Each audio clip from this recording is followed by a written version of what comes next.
continuación, desde el altar de nuestra iglesia evangélica, Cristo Salva, de calle Salta 433, presentamos. Muy buenas noches, queridos amigos y amigas, queridos hermanos y hermanas, que por la gracia del Señor nos acompañan todos los domingos a través de este medio, a través de esta internet que nos permite estar conectados para recibir la buena nueva.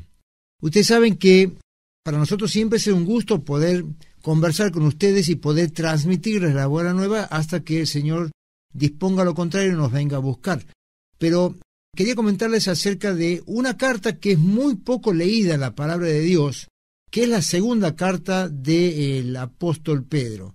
Según algunos autores, según algunos comentaristas que estuve meditando, leyendo durante la semana, más allá de que es una carta o una de las cartas poco leídas o menos leídas en la palabra de Dios, dicen, no le atribuyen la autoría a Pedro, sino que dicen que esta carta fue escrita en su momento por otra persona. Y esto dicen así, o llegan a la conclusión, porque comparan la grafía y comparan la dicción de la primera carta del apóstol San Pedro con la segunda. Y dicen que evidentemente debió haber sido otra persona quien en su momento escribió esta carta porque no se condice con la forma de escribir que tenía Pedro durante la primera carta.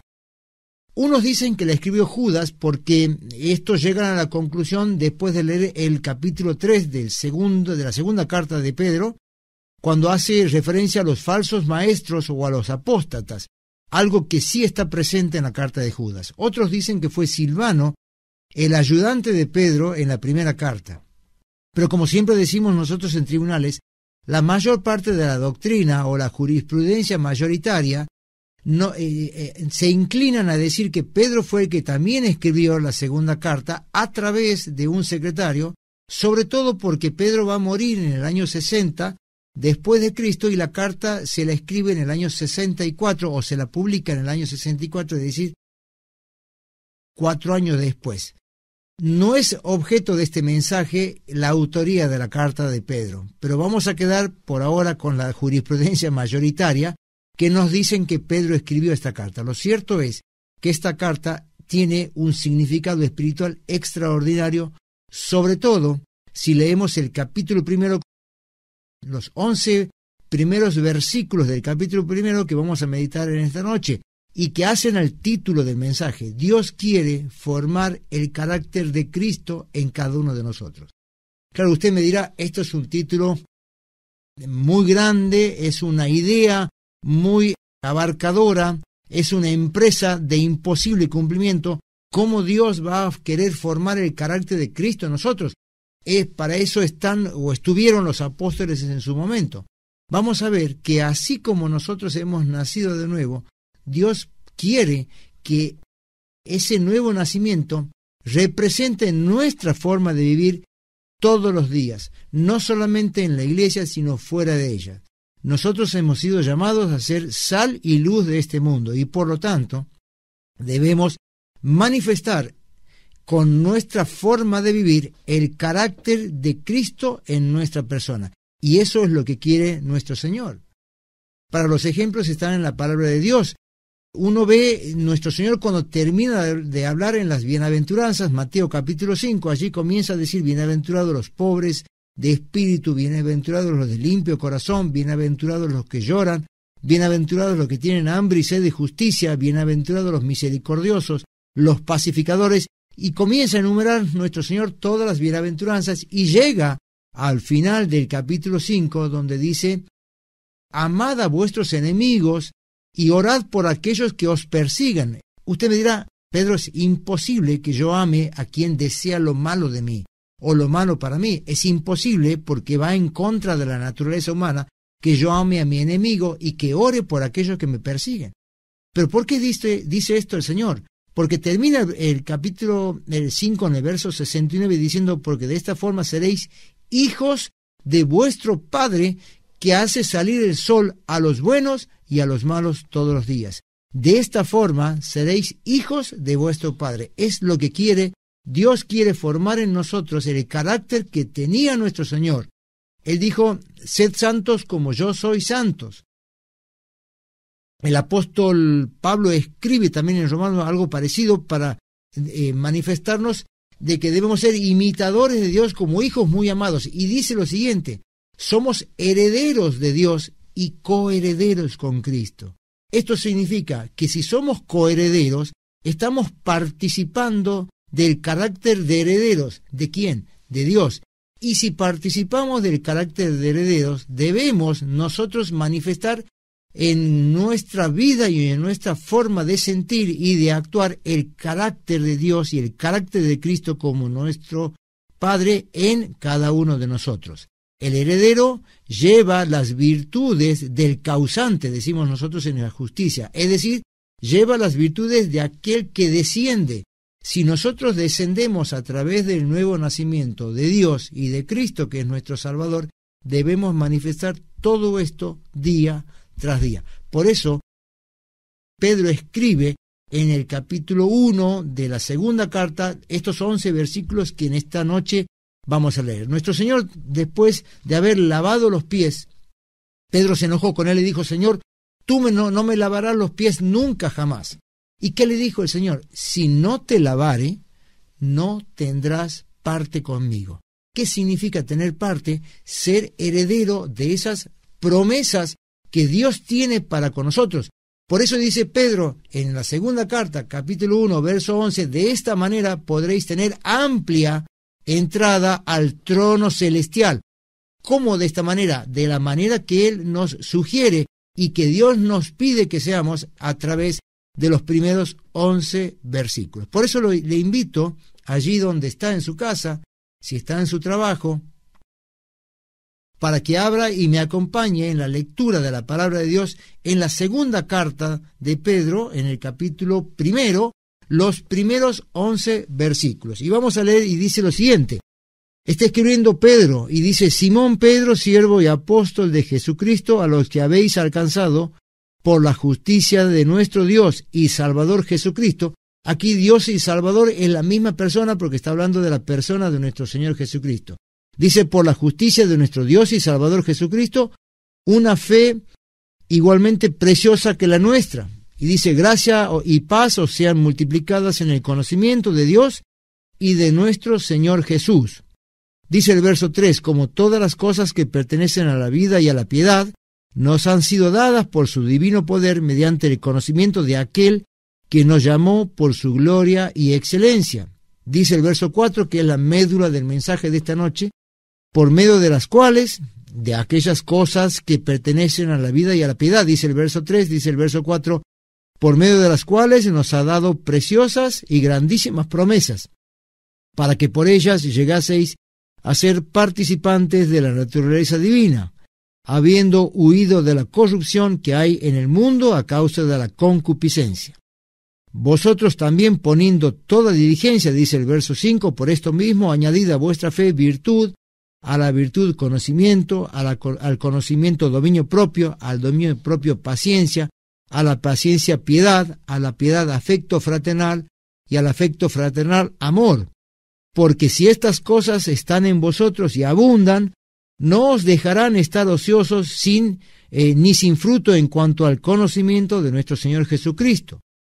Pero el que no tiene estas cosas es corto de vista, dice el versículo 9, es ciego, habiendo olvidado la purificación de sus antiguos pecados.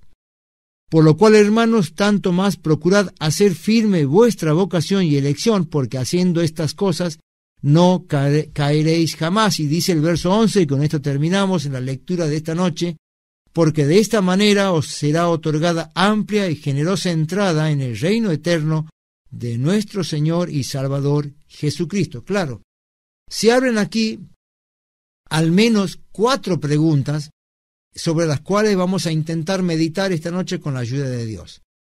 La primera pregunta que uno podría formularse es, ¿por qué tengo que ser como Cristo? ¿Por qué tengo que formar mi carácter como el carácter de nuestro Señor? La segunda pregunta es, ¿este mensaje que me pide es un mensaje únicamente que se dio para los apóstoles o es un mensaje universal para todos aquellos? Es un mensaje que está en la mano o a la mano de todos. La tercera pregunta es ¿con qué recursos cuento para, evidentemente, llegar a ser como el Señor Jesucristo? Tarea muy difícil o ímproba si se quiere. Y la cuarta pregunta es ¿cómo puedo conseguir esto en la práctica? Decíamos cuál era la primera pregunta. ¿Por qué? ¿Dónde dice que tengo que ser como el Señor Jesús? Y dice aquí en su palabra, en la segunda carta de Pedro, capítulo 1, verso 4. ¿Por qué tengo que ser como Cristo? Porque Él nos ha dejado preciosas y grandísimas promesas, dice el verso 4, para que por ellas llegases a ser participantes de la naturaleza divina. Preciosas y grandísimas promesas para que seamos participantes de su naturaleza divina. Ahora, uno dirá, bueno, esto evidentemente sí nos fue dado cuando nosotros nos convertimos, cuando aceptamos por fe los méritos de nuestro Señor, que murió en la cruz por usted y por mí.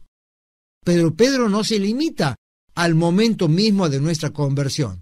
Dice Pablo cuando le escribe a los Corintios en su segunda carta en el capítulo 5, verso 17, de modo que si alguno está en Cristo, nueva criatura es. Las cosas viejas pasaron, y aquí todas son hechas nuevas. Esta nueva creación, esta nueva criatura me habla de un nuevo nacimiento. Por eso Pedro escribe en su primera carta, en el capítulo 1, verso 23, que hemos nacido ya no de una simiente corruptible, sino que somos nacidos de una simiente incorruptible por su palabra o por medio de su palabra. Ahora, esto es nuestro nacimiento, pero Pedro añade, dice, ustedes tienen que seguir transitando este mundo y viviendo conforme al carácter de nuestro Señor. Por eso él sigue diciendo después, por eso deben añadir a vuestra fe, y empieza a hablar de conocimiento, virtud, piedad, paciencia, etcétera, etcétera. Quizá un ejemplo sea muy interesante ponerlo en esta noche. Vamos a suponer que un padre que tiene una multinacional tiene un hijo, tiene un único heredero que acaba de nacer. Ni a usted, ni a mí, ni a ninguna persona cuerda se le ocurriría llevar a este bebé y sentarlo en la silla del directorio para decirle, bueno hijo, a partir de ahora toda esta empresa es tuya, yo esperé por tu nacimiento y a partir de ahora tienes que hacerte cargo de toda esta empresa que, como te digo, es tuya. Esto es imposible. El niño, cuando niño, debe crecer al amparo de su padre, debe aprender al amparo de su padre, debe forjar su carácter como su padre y debe ir aprendiendo en el camino todo lo que su padre le indica para que el día de mañana, cuando adulto, él pueda estar en los negocios de su padre. Esta es la idea que Pedro nos dice o que Pedro nos sugiere en su segunda carta. Por eso él dice después, en el verso 5, segunda Pedro capítulo 1, verso 5, que a la fe por la cual nos ha servido para asir, para tomar los méritos de nuestro Señor en la cruz, a esa fe le tenemos que añadir virtud. A esa virtud dice conocimiento, a ese conocimiento dominio propio, al dominio propio paciencia, a la paciencia piedad, a la piedad amor fraternal y al amor fraternal amor. Dice, por eso ustedes con diligencia, dice no con indolencia, sino con diligencia, añadan a vuestra fe necesaria para agradar a Dios, dice virtud. Ahora yo me detengo un minuto en estas cosas, o en estas características.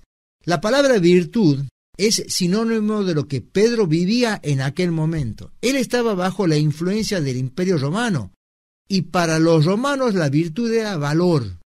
Entonces cuando leemos virtud debemos leer valor, o traducirlo a nuestro siglo XXI como valor.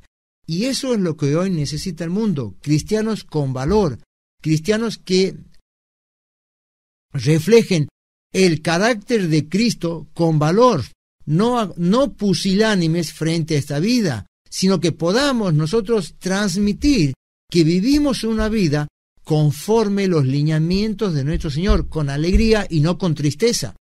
Muchos andan en esta vida con una cara como si evidentemente no hubiesen conocido a Cristo, viven sin Dios, sin Cristo y sin esperanza.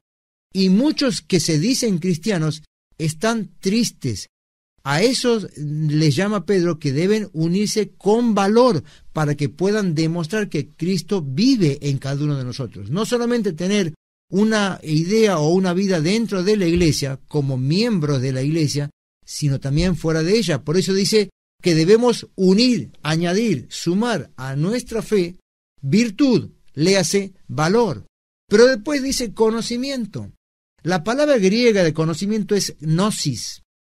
Ahora, si usted lee el versículo 2 de la segunda carta, capítulo 1, dice supremo conocimiento de nuestro Señor. Esa es la epignosis. Cuando Pablo escribe a los colosenses, cuando Pablo escribe a la iglesia de Colosas, lo hace muy preocupado. De esto hemos hablado en algún momento. Y él escribe y les pide que amplíen la epignosis, o sea, amplíen su conocimiento supremo en Cristo. ¿Por qué dice esto Pablo? Porque en ese momento había un movimiento filosófico que era el gnosticismo, que bastardeaba el evangelio, que bastardeaba la buena noticia. Y Pablo se entera de esto y escribe desde su prisión a los colosenses diciéndole esto, que deben forjar y deben aumentar la epignosis, es decir, el conocimiento supremo de nuestro Señor. Es exactamente lo que está diciendo Pedro aquí. Han transcurrido 2000 años desde el año 60, o un poco menos de 2000 años. Y las condiciones son exactamente igual. Hoy el mundo ha bastardeado el mensaje del evangelio. Hoy el hombre le ha dado la espalda a Cristo y camina, como decíamos, sin Dios, sin Cristo y sin esperanza. Todo se ha relativizado y esto es un triunfo de Satanás porque él quiere que todo se relativice, inclusive las buenas nuevas de salvación. Por eso debemos nosotros como cristianos, luego que hemos aceptado por la fe, asirnos del conocimiento que viene a través de la palabra, a través de la Biblia. Pero sigue hablando Pedro y dice, añadid a vuestra fe virtud, que es el valor, a vuestro valor conocimiento, a vuestro conocimiento dominio propio. Debemos ser sobrios, como el mundo cristiano nos manda, como la vida de Cristo fue, debemos ser sobrios. Pero dice al dominio propio debemos añadir paciencia. Y aquí la paciencia debe leerse de la siguiente manera, no como que esperamos que fatalmente sucedan las cosas, sino es la paciencia, es el soportar la prueba munidos de una fe en nuestro Señor, porque fiel es el Señor que no nos dejará soportar más allá de lo que podamos, y junto con la prueba viene la salida. La prueba es un testeo de nuestra fe, y esa es la paciencia a la cual refiere Pedro. Yo sé que esto es difícil, yo sé que muchos hoy están transitando y la pandemia nos ha hecho sentir y tener una paciencia casi imposible, o nos ha llevado a nuestra paciencia al borde del colapso. Pero fiel es Dios que junto con la prueba nos da la salida. Por eso Pedro nos insiste en que debemos tener paciencia. Pero también a la paciencia le dice piedad. Y aquí la piedad también debe leerse en clave de Pedro en aquel momento. La piedad es adoración a Dios. Un hombre piadoso, como fue Cornelio en Hechos capítulo 10, debe ser un hombre que vive adorando a Dios y que tiene a Dios como su supremo Padre. Esa es la piedad que está diciendo. Y luego Pedro habla del amor fraternal. El amor al hermano dentro de la iglesia. Y luego habla y envuelve todas estas virtudes, termina diciendo, y al amor fraternal agreguen amor. Amor como caridad entendida, como Cristo amó a su iglesia y se entregó por ella. Nosotros debemos amar con la misma manera o de la misma manera a nuestros semejantes. Por eso habla de la caridad. Por eso dice la primera pregunta, ¿por qué tengo que ser yo como Cristo? Porque Él nos ha dejado preciosas y grandísimas promesas. La segunda pregunta de esta noche es, ¿este mensaje es para mí? ¿En realidad el mensaje es para mí o era únicamente para los apóstoles? Porque uno diría, es imposible que yo sea como el Señor. Es imposible que yo, ser humano del siglo XXI, tenga el mismo carácter que tenía Cristo. Ahora, Dios quiere formar ese carácter en cada uno de nosotros. Y usted se preguntará, ¿realmente esto es para mí o era para los superhombres de aquel momento como los apóstoles? Miren qué escribe Pedro en el primer capítulo, en el versículo 1. Dice, por la justicia de nuestro Dios y Salvador Jesucristo, hemos alcanzado una fe igualmente preciosa que la nuestra.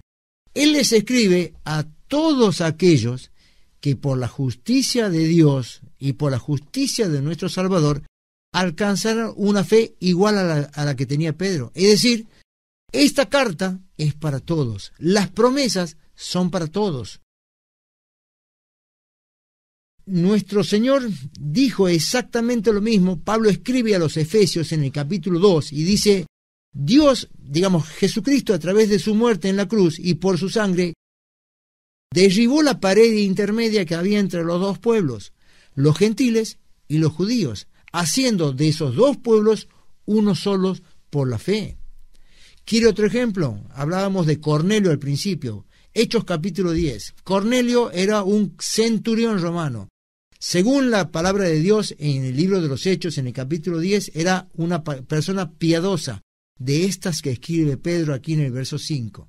Dice que hacía sus oraciones todos los días, hasta que un día, a la hora de la tarde, se le aparece un ángel, es una visión, y le dice, Cornelio, tus oraciones han sido recibidas en lo alto. Cornelio, tus oraciones han llegado a la presencia de Dios. Dice, envía a tus soldados a Jope. Cornelio estaba en Cesarea de Filipo. Jope quedaba 62 kilómetros. Le dice el ángel, envía a alguno de tus hombres a Jope a buscar a un tal Pedro, para que Pedro te transmita las buenas nuevas. Acto seguido, en Hechos capítulo 10, Pedro estaba a la hora, dice la palabra de Dios, eran cerca de la hora sexta, la hora de nuestro horario serían las 12 del mediodía, y tenía hambre, tuvo hambre en ese momento, y vio un éxtasis porque los cielos fueron abiertos. Él subió a la terraza, los cielos fueron abiertos y hubo una sábana donde bajaban todos los animales, y Dios le dijo, mata y come. Ahora, Pedro era judío. Para los judíos estaba prohibido tocar cosas muertas, porque ellos estaban todavía con la ley del Levítico, la ley de Moisés. Y Pedro le dice a Dios, ¿cómo tú me dices a mí que mate y coma algo inmundo? Lo que yo no digas inmundo, lo que Dios te da. Pedro come, se sacia su hambre, e inmediatamente tocan su puerta. Eran los hombres de Cornelio, que venían a buscarlo por envío de Dios. Ahora Pedro va protestando. Lea, es interesantísima esta historia en el capítulo 10 del libro de los Hechos. Pedro protesta todo el camino. ¿Cómo yo, siendo judío, me voy a juntar con un gentil? ¿Cómo yo, siendo judío, me voy a juntar con un romano? ¿Acaso Dios no sabe que los judíos por ley no podemos juntarnos con los romanos a los cuales los consideramos impuros? Y así va protestando hasta que llega a la presencia de Cornelio. Y cuando llega a la presencia de Cornelio, Cornelio, centurión romano, se arrodilla delante de Pedro. Pedro le dice, no te arrodilles porque yo también soy hombre. Y a partir de ese momento comienza una conversación con Cornelio. ¿Cómo termina la historia? Pedro sentado diciendo, ahora sé que Dios no hace acepción de personas. Las promesas divinas y grandiosas promesas son para usted y para mí. Ahora, de aquí uno podría seguir preguntando, ¿qué recursos tengo para que yo alcance estas promesas? Y vuelvo al verso 3 y al verso 4. Dice, el Señor nos ha dado todas las cosas que pertenecen a la vida y a la piedad. Primero, ¿cuáles son mis recursos? Todas las cosas que Cristo me ha dado que pertenecen a la vida y a la piedad. Nos han sido dadas por su divino poder mediante el conocimiento de aquel que nos llamó, dice, por su gloria y excelencia, y dice el verso 4, por medio de las cuales nos ha dado grandiosas o grandes y preciosas promesas. ¿Qué recursos tengo yo para hacer o para que Dios forje el carácter de Cristo en mí? Las mismas y grandiosas promesas. Y usted me dirá, Pedro, ¿cuáles son? ¿Cuáles son esas grandiosas promesas? ¿Cuáles son esas grandes y preciosas promesas? Usted lea la carta de Santiago en el capítulo 2, verso 5, es la promesa de ser herederos del reino. Lea Romanos capítulo 4, es la promesa de ser herederos del mundo. Lea la segunda carta de Pedro en el capítulo 2, o lea Hechos en el capítulo 12, tenemos la promesa de un reino, que es el reino de los cielos, que es inconmovible para cada uno de nosotros. Claro, usted también se podrá preguntar, si es que es escéptico, diciendo, ¿realmente nuestro Señor cumplirá esas promesas? ¿Realmente, más allá de las promesas, serán ciertas para ser cumplidas? Pablo escribe a los filipenses y dice, el que comenzó en vosotros la obra, la perfeccionará. Dice, Dios ha puesto en ustedes tanto el querer como el hacer. Pero si usted quiere leerlo de la propia fuente, en Juan capítulo 14, nuestro Señor le está diciendo a los discípulos, todo lo que pidiesen en mi nombre, el Padre los hará.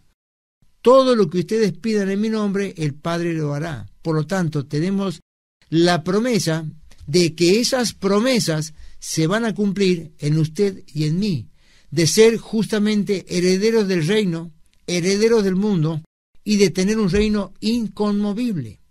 Ahora, junto con esas promesas, Pedro nos insta a que asumamos también el carácter a través del conocimiento. Miren, no menos de 5 o 6 veces en el primer capítulo de la segunda carta de Pedro está escrita la palabra conocimiento. Lea el verso 2. Gracia y paz os sean multiplicados en el conocimiento de Dios y de nuestro Señor Jesús. Lea el verso 3. Mediante el conocimiento de aquel que nos llamó por su gloria y excelencia. Dice el verso 5, también añadid a vuestra fe virtud y a la virtud conocimiento. Dice el verso 8 también en cuanto al conocimiento de nuestro Señor Jesucristo. Dice la primera carta también de Pedro en el capítulo 2, en el verso 18, también creced en gracia y en el conocimiento de nuestro Señor. Es decir, no podemos forjar el carácter que Dios quiere en nosotros, el carácter de Cristo, sin un verdadero conocimiento de aquel que murió por usted y por mí en la cruz. Y esto nos lleva a la cuarta y última pregunta de esta noche. Dice, ¿cómo puedo crecer en el conocimiento de Dios? ¿Cómo puedo yo crecer? Y la única forma de que usted y yo podamos crecer en el conocimiento de nuestro Señor es acercándonos a la palabra, a su palabra que es fiel y justa, a su palabra que se hunde en cada nosotros, en usted y en mí, como hasta los tuétanos, dice que es como espada de 2 filos y que penetra en nuestro ser. Es aquella palabra que no ha cambiado durante todo este tiempo. Dice, el mundo puede cambiar, pero confiad que yo he vencido el mundo. Y confiad que yo no cambio. Dios no ha cambiado su palabra desde entonces y hasta ahora. Y es a través de su palabra que nosotros podemos encontrar consuelo a todos nuestros problemas, o solución a todos nuestros problemas. Consuelo para el que llora, alegría con el que goza. Solución a tus problemas espirituales es a través de la palabra. Dice en 1 Pedro capítulo 2, verso 2, está diciendo el apóstol, desead como niños recién nacidos la leche espiritual no adulterada, para que ellas puedan crecer en la salvación. Dice el capítulo también en 1 Pedro, pero ya en el capítulo 1, en el verso 23, que hemos nacido de simiente incorruptible a través de la palabra. Dice también en la segunda carta de Pedro, en el capítulo 12, en el verso 18, que tenemos palabra profética, y esa palabra profética es la palabra de nuestro Señor. Vuelvo al ejemplo que di al principio. Solamente si estamos junto a nuestro Padre, podemos crecer en gracia. El niño que había nacido y que debía heredar esa multinacional, debía pasar toda su vida junto a su padre, aprendiendo junto a su padre, forjando su carácter junto a su padre. Esa es la idea que Pedro nos transmite en su segunda carta, en el capítulo 1, porque Dios quiere forjar en usted y en mí el carácter de Cristo. Pero para eso necesitamos fe. Fe en aquel que murió por usted y por mí en esa vergonzosa cruz. Fe en aquel que de 2 pueblos hizo uno con su sangre. Fe en aquel que venció la muerte y venció con su muerte al que tenía el imperio de la muerte. Y fe en aquel que por su muerte nos hizo herederos de Dios y coherederos con Él que es nuestro Señor y Salvador. Muy buenas noches para todos ustedes, que Dios les bendiga en abundancia y nos veremos Dios mediante en un próximo domingo para seguir meditando la buena noticia. Este programa fue una presentación de Iglesia Evangélica Cristo Salva, en la calle Salta 433, capital de Santiago del Estero. Tú eres mi canción, tú escuchas mi clamor.